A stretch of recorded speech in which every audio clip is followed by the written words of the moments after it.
Hi everyone, this is Tiffany Chow. Today we're going to talk about how can instructional technologies be used to promote 21st century teaching and learning. Advanced technologies have already become an inspirable part of the 21st century educational process. They provide numerous opportunities of online education, blending learning, accessing numerous educational resources outside of the classroom. One of the most widely spread tools of technologically equipped educational process is using instructional technology that create sources for learning with numerous visual, sound, video, and practical components. Instructional technologies can significantly enhance the performance of both teachers and students due to systematizations of a lecture's materials and possibility to have an access to it in every time during the learning process. The most popular kind of instructional technologies are presentations. They are predominantly used as an accompaniment to lecture information provided by a speaker.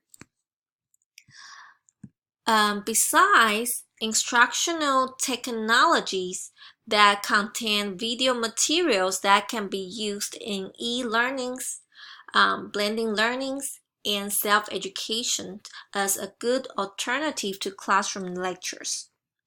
However, to be informative and useful in educational process, instructional technologies have numerous demands that are needed to be met. The recommendation for using the instructional technologies in teaching and learning process are provided in the next part.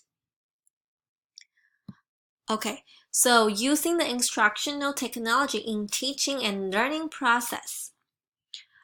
I follow some significant recommendations that enhance informational capacity and perception of my presentations. Thus, according to Melissa Marshall's suggestions,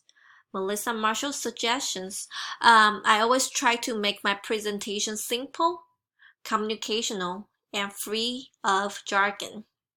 This would assure an effective communication among people from different spheres such as scientists and engineers. I also try to insert as much visualization as possible because it is very useful for perceiving an educational material. According to Gar Reynolds' recommendations, also he speaks about reasonable using of PowerPoint with minimum text but maximum senses of each slide to avoid a sleepy classroom. Based on his examples of representing the culture in Kyoto, one can make a good, interesting, and not boring PowerPoint to present the learning materials.